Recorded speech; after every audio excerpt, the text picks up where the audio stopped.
आदरणीय दिदीबहिनी तथा दाजुभाइहरू, निर्धारित समयभन्दा 1.5 वर्ष अगावै ताजा जनादेशका निम्ति जनता समक्ष जानुपर्ने अवस्था सिर्जना होला भन्ने अनुमान हामी कसैलाई पनि थिएन। 2074 साल मङ्सिरमा सम्पन्न आम निर्वाचनको जनादेश राजनीतिक स्थायित्वको पक्षमा थियो, तर जनादेश र जनभावना विपरीत राष्ट्रिय राजनीतिलाई अन्त्यहीन एवं अर्थहीन विवादमा अल्झाएर गतिरोध सिर्जना गरिएपछि, संसदलाई अर्थहीन तुल्याइएपछि र जननिर्वाचित सरकारलाई असहयोग, विरोध र घेराबन्दीमा पुर्याइएपछि मेरा सामु सार्वभौम जनता समक्ष जानुको विकल्प रहेन। त्यसैले जनता समक्ष प्रस्तुत हुने निष्कर्ष अनुरूप हिजो 2077 साल पुष 5 गते प्रतिनिधि सभाको विघटन गरेर आगामी 78 साल वैशाखमा नयाँ निर्वाचन गर्ने निर्णय गरिएको बेहोरा म निवेदन गर्न चाहन्छु।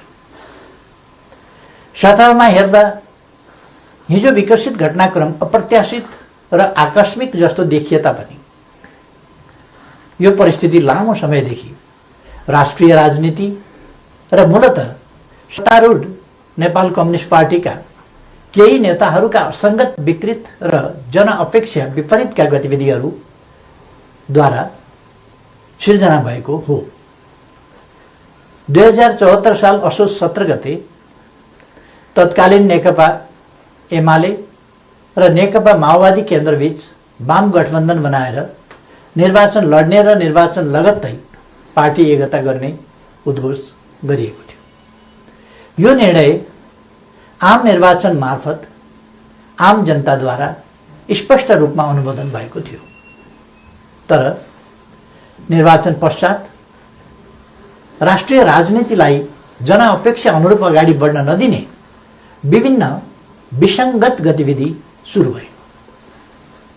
सुरुमा सरकार गठनमा विलम्ब गराउने र जनादेश विपरीत अन्त्यहीन बार्गेनिङ र दबावमा राष्ट्रिय राजनीतिलाई अल्झाउने त्यति बेलाका गतिविधिहरू तपाईहरूको सम्झनामा ताजै छन् भन्ने ठान्दछु। बाधाहरू पन्छाउँदै सरकार गठन भयो र सरकारले जनअपेक्षा अनुरूप काम गर्न पनि सुरु गर्यो। त्यसपछि केही नेताहरूद्वारा निरन्तर रूपमा अस्थिरताका सन्देश र प्रयास जारी रहे। सरकार गठनको 1 वर्ष नपुग्दै कुनै नेताले मुलुक बाहिर गएर अस्थिरताको सन्देश छर्नुभयो भने कुनै नेताले प्रधानमन्त्री मुलुकमा नभएको मौका पारेर देश डुब्न लाग्यो भन्दै बचाउनका लागि माझी गुहार्न थाल्नुभयो। सरकार संविधानको कार्यान्वयनका लागि नयाँ कानुन निर्माण, संघीयताको कार्यान्वयन र मुलुकको सामाजिक आर्थिक रूपान्तरणमा केन्द्रित थियो, तर कतिपय साथीहरूका आँखा निरन्तर पद, प्रतिष्ठा र पद सोपानमा मात्रै केन्द्रित भए। आफ्नो काँधमा आएको ऐतिहासिक अभिभारा पूरा गर्ने गरी नीति निर्माण, राज्य सञ्चालन र जनपरिचालनमा केन्द्रित हुनुपर्ने नेकपालाई केही नेताहरूले आफ्ना असन्तुष्टि, कुण्ठा र आत्मकेन्द्रित सोचहरूको बन्धक बनाउने र निष्प्रभावी तुल्याउने प्रयास गर्नुभयो। दिदीबहिनी तथा दाजुभाइहरू, समस्या समाधानका लागि दुई अध्यक्षहरूका बीचमा कार्यविभाजन गरेर एकजना सरकार र अर्कोले पार्टी सञ्चालनमा केन्द्रित हुने निर्णय भएपछि समस्या समाधान हुने अपेक्षा गरिएको थियो। मैले सोही अनुरूप आफूलाई पूर्ण रूपमा सरकारमा केन्द्रित गरेँ। यसबीचमा पार्टी काम कति अगाडि बढ्यो, एकीकरणका बाँकी काम कति पुरा भए, महाधिवेशनको तयारी कति अगाडि बढ्यो र जनतालाई समस्या परेको बेला विशाल पार्टी पङ्क्तिलाई कति परिचालन गरियो, यसमा मैले केही भनिरहनु पर्ला जस्तो लाग्दैन। तथ्यहरू आफै बोल्छन्। तर सरकारलाई भने राम्रोसँग चल्न दिइएन। पार्टी घोषणापत्रको मर्म र समृद्ध नेपाल सुखी नेपालीको अभियानलाई हाँक्न सक्ने गरी योग्यता क्षमताका आधारमा मन्त्री परिषद पुनर्गठन गर्न खोज्यो भने आफ्नो र पराईका कित्ता काट गरेर टुङ्गोमा पुग्न दिइएन। महत्त्वपूर्ण संवैधानिक अङ्गहरूमा रिक्तता सिर्जना हुन थाल्यो, पूर्ति गर्न पाइएन। पछाडि परेका सामाजिक समुदायको हितका लागि विभिन्न संवैधानिक आयोगहरूको व्यवस्था छ, तर 2.5 वर्षसम्म पनि त्यहाँ नियुक्ति हुन पाएन। सरकारले दूरगामी महत्त्वका काम गरेको छ, प्रतिकूलताका बीचमा पनि मुलुकले महत्त्वपूर्ण उपलब्धि हासिल गरेको छ, युगान्तकारी काम सुरु भएका छन्, तर विपक्षी दलहरूलाई पनि उछिनेर केही नेताहरू सरकारको अनन्त विरोध र नकारात्मक मनोविज्ञान सिर्जना गर्न उद्यत भइरहनु भयो। सरकारले प्रस्तुत गरेका कतिपय प्रस्तावमाथि सार्वभौम संसदलाई छलफल पनि गर्न नदिइकन जबरजस्ती रोकेर राखियो। विगत केही महिना यता सरकार कस्तो कठिनाइ बीच काम गर्न बाध्य भयो र कस्तो घेराबन्दीको शिकार भयो भन्ने बारेमा यहाँहरू अनभिज्ञ हुनुहुन्न भन्ने म ठान्दछु। मैले राज्य प्रणालीमा पनि र पार्टी संरचनामा पनि नेतृत्व हस्तान्तरणको एउटा वैधानिक प्रणाली बसाल्ने प्रयास गरे। प्रधानमन्त्री चयन ताजा जनादेशका आधारमा बन्ने संसदले गरोस् र पार्टी नेतृत्वको चयन महाधिवेशनबाट होस् भन्ने विधि स्थापित गर्न खोजे। संघीय लोकतान्त्रिक गणतन्त्रका निम्ति अगुवाई गरेको पहिलो पुस्ताले संरक्षक र उत्प्रेरकको सम्मानजनक भूमिकामा रहोस् र मुलुकको नेतृत्व सामाजिक आर्थिक रूपान्तरण र समृद्धिको मिशन पूरा गर्न सक्षम र सक्रिय नयाँ पुस्तामा हस्तान्तरण होस् भन्ने मार्गचित्र प्रस्तुत गरे। यसै मान्यताका आधारमा 5 वर्षको सरकारको नेतृत्वपछि सुयोग्य नेतृत्वलाई जिम्मेवारी हस्तान्तरण गर्ने र महाधिवेशनद्वारा पार्टीको कार्यकारी जिम्मेवारीबाट अवकाश लिने घोषणा समेत गरे। मुलुकको जटिल अवस्थामा नियमित महाधिवेशन हुन नसक्ने हो भने पनि विशेष महाधिवेशन गरेर अध्यक्ष पद हस्तान्तरण गर्न इच्छा गरे र योजना पनि प्रस्तुत गरे। तर महाधिवेशनका लागि साथीहरूले 4 महिना पनि कुर्न सक्नु भएन। उल्टै मेरो राजनीतिक चरित्र हत्या गर्ने गरी अत्यन्त लाञ्छित र अपमानित गर्दै आरोप पत्र पेश गर्नुभयो। त्यसलाई पार्टीको लोगो र कार्यालयको दुरुपयोग गर्दै राष्ट्रव्यापी रूपमा वितरण गर्नुभयो र वस्तुतः पार्टी विभाजनको अप्रत्यक्ष घोषणा गर्नुभयो। अर्कातिर भित्रभित्रै प्रधानमन्त्री विरुद्ध अविश्वास प्रस्तावको तयारीलाई अगाडि बढाउनु भयो।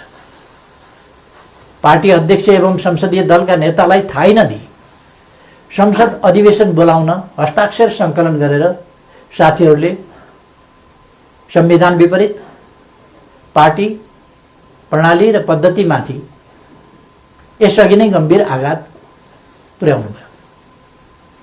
यसपछि नै पार्टीभित्रको अवस्था निकै गम्भीर र सङ्कटपूर्ण बन्न पुगेको। अस्ति पुस 4 गते मात्रै पनि मैले पुष्पकमल दाहाल जीको निवासमै गएर उक्त विग्रहकारी आरोप पत्र फिर्ता लिन, पार्टीमा सहज र स्वस्थ वातावरण सिर्जना गर्न र विशेष महाधिवेशन आयोजना गरेर नेतृत्व हस्तान्तरणका लागि पटक पटक आग्रह गरे। पार्टी एकीकरणको संक्रमणकालीन प्रयोजनका लागि मनोनयनद्वारा गठन भएका र महाधिवेशन सम्पन्न गर्ने मुख्य दायित्व भएका पार्टीका नेतृत्वदायी कमिटीहरूलाई पार्टी विधान र एकीकरणको भावना विपरीत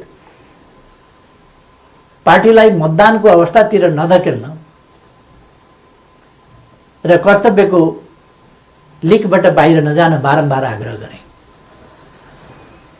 तर यस प्रयासलाई मेरो कमजोरी ठानियो।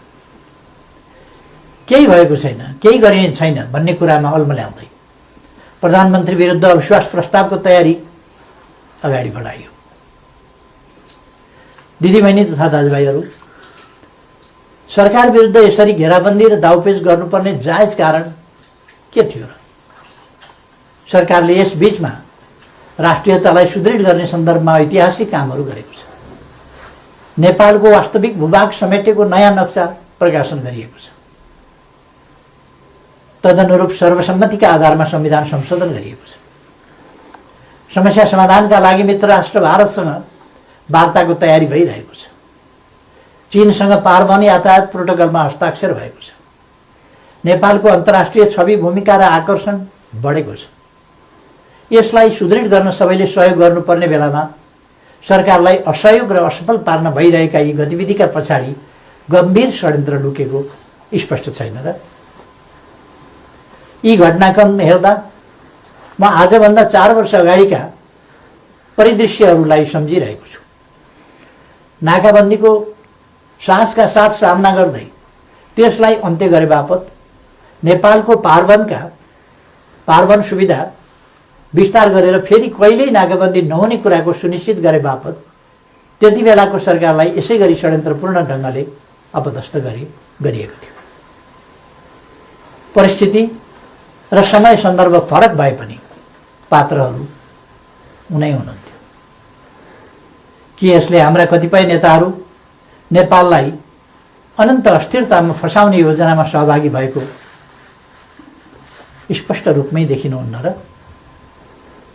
थुप्रै प्रतिकूलताका बावजुद नेपालले गएको 3 वर्षमा उल्लेख्य उपलब्धि हासिल गरेको कुरामाथि पनि उल्लेख भइसकेको छ। प्राय सबैजसो विकास सूचकाङ्कहरूमा नेपालले प्रगति गरेको छ।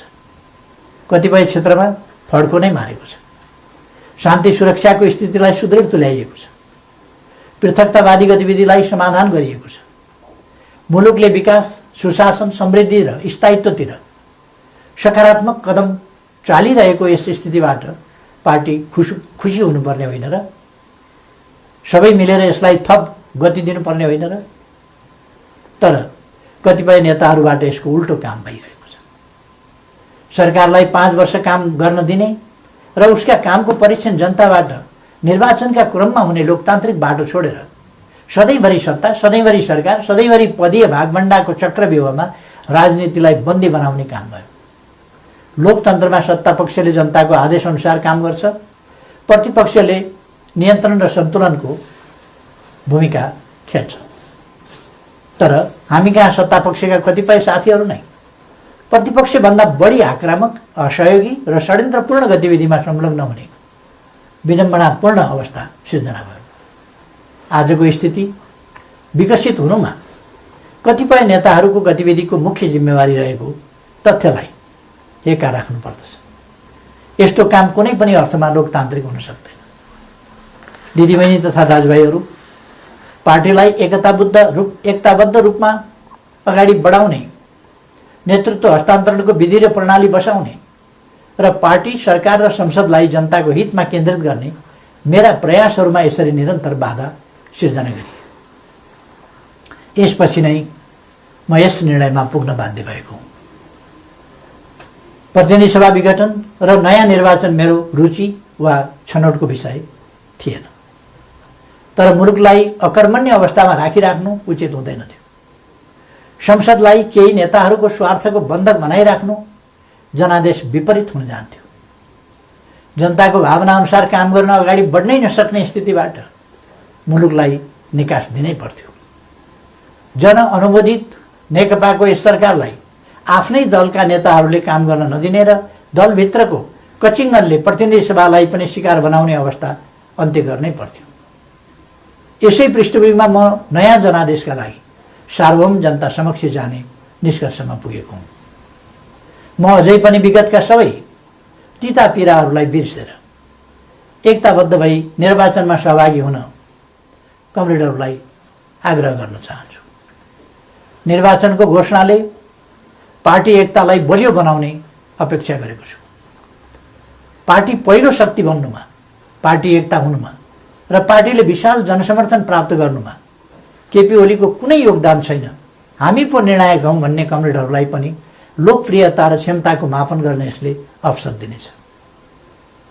प्रधानमन्त्री बन्न व्यग्र प्रतीक्षामा वा प्रयासमा रहनुभएका नेताहरूलाई पनि ताजा जनादेशले विकल्प दिनेछ। प्रतिपक्ष दललाई पनि आफ्ना एजेन्डा जनताबीच लैजान अवसर प्रदान गर्नेछ। निर्वाचन लोकतन्त्रको आत्मा हो। यो सबैभन्दा उन्नत लोकतान्त्रिक अभ्यास तथा विधि पनि हो। जननिर्वाचित सरकारले काम गर्न पाउँदैन भने उसले पुनरावेदन गर्न जाने ठाउँ सार्वभौम जनता समक्ष नै हो। मैले यही बाटो अवलम्बन गरेको छु। पार्टीले मेरो नेतृत्वमा विगत आम निर्वाचनमा लडेको थियो। म पार्टी संसदीय दलबाट सर्वसम्मत रूपमा नेता चयन भएको थिएँ र त्यसै हैसियतमा प्रधानमन्त्री निर्वाचित भएको थिएँ।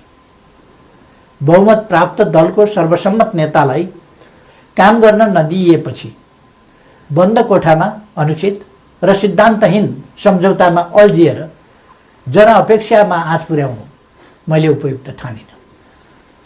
जनतालाई फैसला गर्न दिनु नै सबैभन्दा लोकतान्त्रिक विकल्प हो भन्ने मैले ठाने। त्यसै पनि जस्केलाबाट सरकारमा छिर्ने र जनमतको उपहास गर्ने अलोकतान्त्रिक चरित्रप्रति मैले सधैँ विमति राख्दै आएको छु। दिदीबहिनी तथा दाजुभाइहरू, नेपालको संविधानले नेपालको सार्वभौम सत्ता र राजकीय सत्ता जनतामा निहित रहने व्यवस्था गरेको छ। राज्य सञ्चालनको अन्तिम निर्णयकर्ता जनता हुन्। जनताको यो सार्वभौम सत्ता, राजकीय सत्ता र निर्णय निर्वाचन मार्फत व्यक्त हुन्छ। जनताको अभिमत व्यक्त हुने निर्वाचनले लोकतन्त्रलाई थप सुदृढ र परिपक्व बनाउँछ। हाम्रो लोकतान्त्रिक प्रणाली नयाँ छ तर कमजोर छैन। मुलुक जनप्रतिनिधिविहीन अवस्थामा छैन। राष्ट्रिय सभा क्रियाशील छ। प्रदेश सरकार र प्रदेश सभा एवं स्थानीय सरकारहरू मुलुकको संविधान र कानुन अनुरूप आफ्नो तहमा राजनीतिक नेतृत्व प्रदान गरिरहेका छन्। राष्ट्रपति र न्यायालय लगायतका संस्थाहरू र राज्यका निजामती एवं सुरक्षा अङ्गहरू सबै आफ्नो कर्तव्य निर्वाहमा दृढ छन्। 4.5 महिनापछि नयाँ प्रतिनिधि सभा स्थापित भइहाल्ने नै छ। 21औं शताब्दीको नेतृत्व गर्न तयार भएर बसेको हाम्रो युवा पुस्ता लोकतन्त्रप्रति प्रतिबद्ध छ। यो पुस्ता नै लोकतन्त्रको सबैभन्दा ठुलो पहरेदार हो। यस परिस्थितिमा म सम्पूर्ण युवाहरूलाई लोकतन्त्रको रक्षाका लागि एकजुट भएर दृढतापूर्वक अगाडि बढ्न आह्वान पनि गर्न चाहन्छु। त्यसैले निर्वाचनमा जाँदा संविधान अप्ठ्यारोमा पर्छ, लोकतान्त्रिक गणतन्त्र सङ्कटमा पर्छ र मुलुक अस्थिरतातर्फ धकेलिन्छ भनेर चलाउन खोजिएका प्रचार या फिजाउन खोजिएका आशंका र भ्रमहरू निराधार छन्। राजनीतिक स्थिरताको प्रत्याभूति गर्ने निर्णायक तत्त्व जनताको अभिमत हो। तसर्थ कुनै पनि कुरामा नअल्मलिकन आम निर्वाचनको तयारीमा केन्द्रित हुन म सबैमा हार्दिक आह्वान गर्दछु।